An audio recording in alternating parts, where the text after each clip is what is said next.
Apresentou hoje 5 pessoas que foram detidas suspeitas da morte da travesti Dandara dos Santos. Segundo as investigações, Dandara foi espancada, apedrejada e executada a tiros. O movimento GLBT se levanta com uma doutrinação nacional, uma ditadura gay, e eles forçam as pessoas a pensar o que eles querem. Imagens flagraram um momento em que uma travesti foi agredida por um policial militar em Porto Alegre. Começa a ficar meio assim, meio gayzinho, leva um couro, ele muda o comportamento dele. Uma travesti conhecida por Rose foi morta a pauladas no bairro do Bessa, aqui na capital. Vamos ter coragem, nós somos maioria. Vamos enfrentar essa minoria. Escola é lugar da criança aprender física, química, matemática, português, e etc. respeitar as diferenças. Negativo. E respeitar as diferenças, ensinar sim. pra criança que ser gay é normal, é legal? Não. Eu me entendi quanto pessoa trans quando eu já tinha 24 anos. Isso, gente, faz muito tempo. Não faz tanto tempo, mas pra mim parece que faz bastante tempo, parece que faz uma vida toda. Mas foi um processo, né? Eu mudei aqui pra Rio Claro em 2015. E aí eu já entrei em um coletivo de gênero e sexualidade, que eu faço parte até hoje, que chama Coletivo Calisto, Sexualidades Livres. E comecei a estudar sobre questões de gênero, sobre sexualidade e tudo mais. E aí comecei a me questionar, né? Da mesma forma que eu questionava gênero e sexualidade como conceito, eu também comecei a me questionar do tipo, e aí, Gatuxa, o que tá acontecendo, né? Desde muito novo, eu sempre, tipo assim, brincadeiras, jogos, essas coisas, eu sempre preferia ser um personagem masculino. E eu nunca entendia isso porque eu era criança. O primeiro ser trans que eu tive contato foi o Tammy Gretchen, só que na época o pessoal ainda fazia muito piada, essas coisas, e para uma criança muito nova não tinha como se aceitar nesse medo, com medo de pessoas fazer piada com você. Aí em seguida veio o terço e foi aparecendo mais, eu comecei a pesquisar, até que um dia minha médica, eu nem tinha conversado com ela sobre, mas minha médica perguntou se eu tinha intenção de fazer a transição. Aí eu fui pesquisar sobre o que era transição. Mas me assumir mesmo, assim, falar para minha mãe, para a família, foi no começo de 2019. Eu comecei a transição em dezembro de 2020, então faz pouco tempo que eu tô na transição. É um misto de emoções, né? Porque ao mesmo tempo que a gente começa a se encontrar do jeito que a gente sempre quis, a gente começa a se ver do jeito que a gente sempre quis, o corpo que a gente sempre sonhou, a imagem que a gente sempre sonhou, é uma coisa que mexe muito com a nossa cabeça, né? Que a gente fica muito, como eu posso dizer, a gente fica muito louca, muito carente. Tudo a gente pensa demais ou pensa de menos, é uma coisa assim que não dá pra explicar. Eu saía com uma saia um dia, passava um batom, ia dar aula, essas coisas muito malucas assim, e o pessoal achava super divertido, né? Porque eu sou assim, perua, então eu gosto de coisas coloridas e tudo mais, então o pessoal achava uma doideira. E também foi um período que as pessoas que conviviam comigo, né, principalmente aqui na cidade de Rio Claro, foram adaptando a linguagem, porque eles falavam, a gente te chama de O, a gente te chama de A, e eu falei, chama como quiser, né, vamos vendo como que vai ficando. Então, em 2017, agosto de 2017, foi quando eu falei, não, basta, agora meu nome é Gabriela Naomi, e é assim que vai ser pra sempre. E em 2019, abril de 2019, eu consegui minha nova certidão de nascimento, então com a retificação do meu nome, e aí oficialmente eu chamo Gabriela Naomi, legalmente, desde abril de 2019, e que é super divertido, porque eu amo meu nome, né? Foi eu que escolhi, então. Quando a gente é trans, assim, a gente meio que já sabe, o tempo todo da nossa vida, a gente já sabe que tem alguma coisa ali, que a gente que a gente é racha, sabe? A gente reconhece que a gente é diferente, que a gente não se vê do jeito que a sociedade vê, só que é diferente quando a gente se descobre e quando a gente se aceita, porque eu sempre soube que eu era uma mulher trans, mas eu só fui aceitar ano passado, que foi quando começou a pandemia, que eu fui obrigada a ficar sozinha comigo mesma, que foi aí que eu me conheci, foi aí que eu falei, não, realmente eu sou trans. A primeira vez que eu falei pra minha mãe, a gente estava no meio de uma discussão, aí eu soltei de uma forma muito brusca. E eu acho que isso chocou um pouco ela. Ela demorou muito tempo para aceitar, para começar a me tratar pelo pronome certo.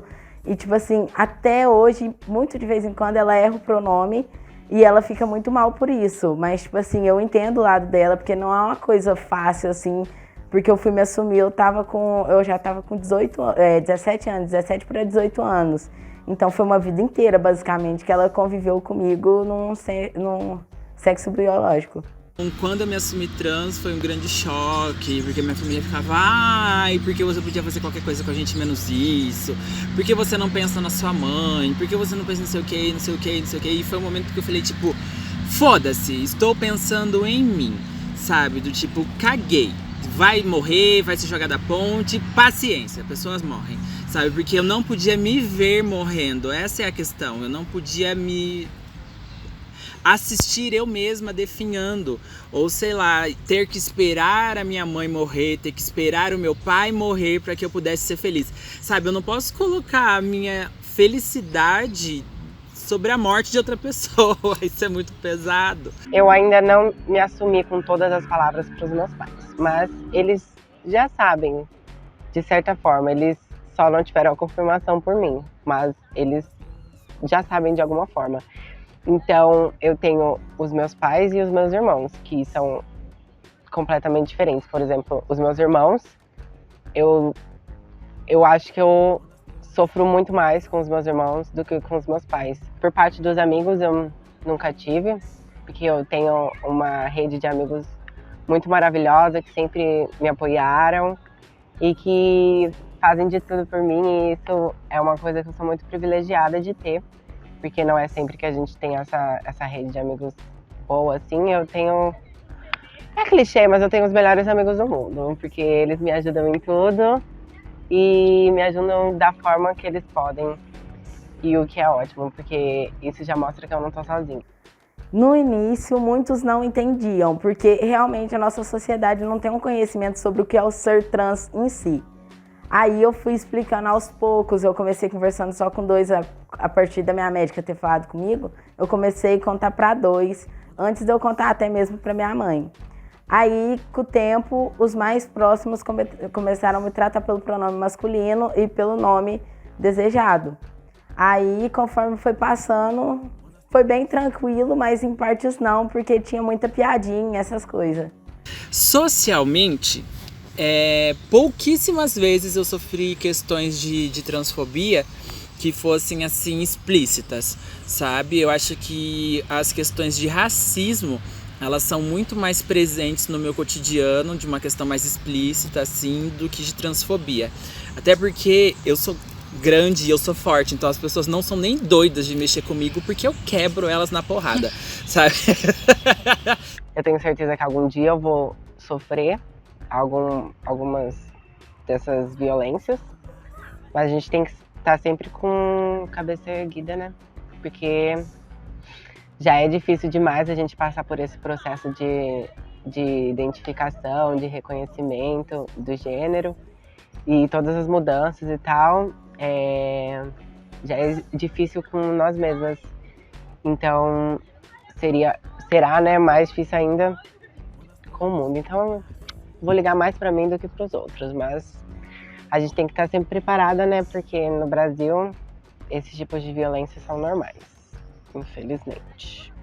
Agressão física, não, mas verbal, tipo assim, mesmo às vezes a pessoa não vindo com o intuito de agredir, mas às vezes o pensamento dela é tão fechado e você vê que ela não tenta abrir, mesmo ela não tenta, tipo assim, ela pode te tratar com respeito, mas é meio com preconceito interno. Isso é uma das coisas que dói muito, porque quando uma pessoa vem com preconceito descarado, vamos dizer assim, você pode debater. Agora vem uma pessoa que te trata com respeito a essas coisas, mas por dentro você vê que está sendo meio falso, é meio complicado, porque dói bastante. Enfim, então essa questão sistêmica da transfobia é o que mais me afeta, porque ela me limita de trabalhar, ela me limita de ter segurança, ela me limita de ter saúde, né? Só não me limita de ter educação porque eu corro atrás, né? Então, mas se eu ficasse esperando, aguardando uma oportunidade de bater na minha porta, eu ia continuar aguardando por muito tempo, né? Mas também são questões que não andam separadas, a questão racial da questão de gênero. Pelo menos na minha vida, eu não consigo falar, isso daqui é por causa de transfobia, isso daqui é por causa de racismo, porque tá tudo junto, né? Não é como se eu fosse feita de caixinhas separadas. Eu sou um indivíduo que tem características, né, que marcam essas questões. Eu fico filosofando com os meus amigos que o que se passa na cabeça de um transfóbico? Tipo assim, qual que é o problema de uma pessoa que tá infeliz com a própria vida, com o próprio corpo, tá se sentindo bem agora porque se encontrou no gênero que sempre quis? Tipo, o que sempre foi, no caso. Eu não entendo o que passa na cabeça das pessoas, não entendo o que se passa na cabeça dos pais que não aceitam os filhos, que os filhos é pra gente amar incondicionalmente, de qualquer jeito. Então, é uma coisa que eu realmente não entendo o que se passa na cabeça de um transfóbico. Porque a gente coloca a nossa felicidade, o nosso agrado em cima da vida de outra pessoa. Eu não entendo isso. Falta de conhecimento, porque até essas pessoas que eu falei anteriormente, do fato da transfobia meio que disfarçada, já aconteceu um caso comigo, que eu estava na serra com meus familiares e os amigos dele.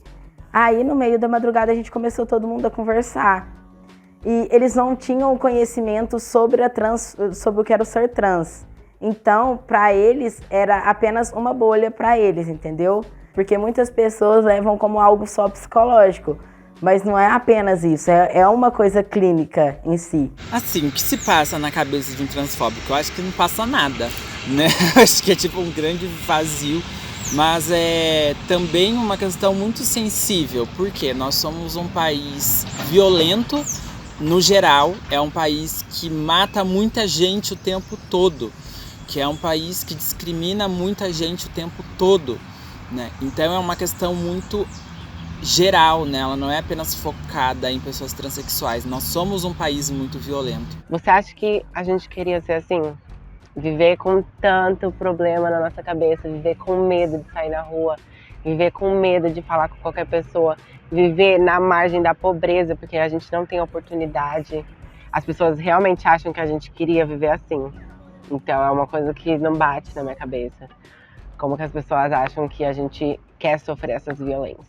A taxa de vida de um ser trans no Brasil é até os 35 anos, porque muitas vezes, até mesmo por conta de doença ou agressão em casa, na rua, isso acaba matando muitas pessoas trans no mundo, e no Brasil principalmente. Então é complicado, porque a cada dia que você sai na rua pode ser seu último, dependendo de quem você esbarrar.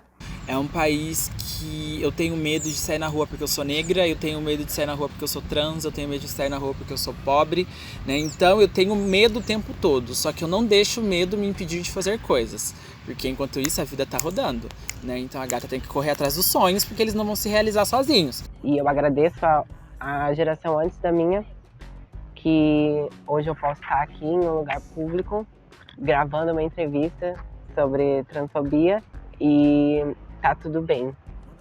E o que não poderia acontecer se fosse em épocas passadas. Nunca é tarde, porque independente da cidade, se você vê que daqui pra frente você consegue sustentar essa barra, porque querendo ou não é uma barra, vai em frente, porque querendo ou não é se libertar de correntes. E uma mensagem para os transfóbicos, eu não vou mandar mensagem nenhuma, não precisa. Tipo, o que eles merecem da gente é o silêncio mesmo. Mas só que eles saibam que a gente tá chegando. A gente não quer ser apenas dado estatístico, a gente quer mudar a história vivas. E para os transfóbicos, nós estamos aí, tá bom? Então, né, não que eu esteja ameaçando ninguém, mas da mesma forma que vocês estão aí, nós estamos aqui. E aí a gente vê quem é que ganha nesse cabo de guerra, porque eu sou muito guerreira e eu não vou tombar. É isso. Muito obrigada!